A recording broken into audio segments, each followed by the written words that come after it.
Now, in an effort to avoid escalation of the West Asia crisis, U.S. officials have held indirect, clandestine talks with its Iranian counterparts this week. This marked the first round of discussions between the U.S. and Iran since January. The talks held in Oman involved concerns of the U.S. about the possible consequences of Iran and its proxies in the West Asian region, as well as Tehran's nuclear program.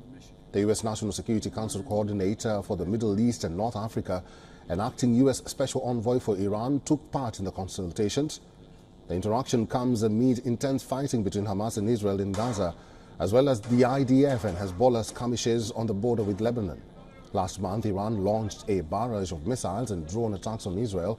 In response, U.S. imposed new sanctions on the Iranian leaders and entities connected to the Islamic Revolutionary Guard Corps, or the IRGC.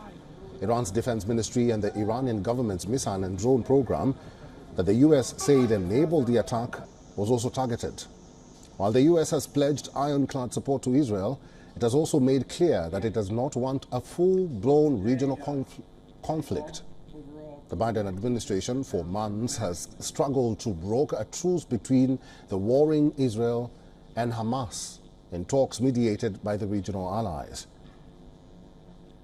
Qatari Prime Minister Sheikh Al Thani said this week that even as the momentum was built, the negotiations hit a stalemate as Israel went into Rafah. The prospect of peace in West Asia has ground to a halt, at least for now. Biden is reportedly walking a tightrope with his difficult ally, Israeli Prime Minister Benjamin Netanyahu. The Israeli Prime Minister has vowed that an all-out assault on the southern Gaza city of Rafah is key to achieving total victory over Hamas. Fearing that the war may broaden, the White House is warning Israel to think carefully about any escalation that could spiral the crisis out of control. In recent weeks, U.S. President Joe Biden halted some shipments of American weaponry to Israel, acknowledging that they have been used to kill civilians. Biden has strongly resisted international pressure to halt arms as the Rafah invasion loomed. The American president said he would veto a bill on Israel security assistance in Congress if it passes.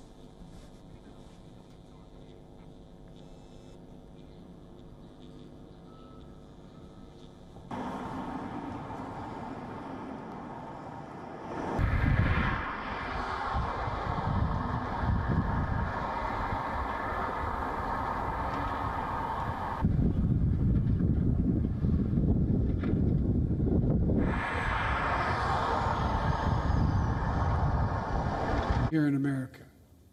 This crisis began on October 7th with a massacre by a terrorist group called Hamas, as you all know. 1,000.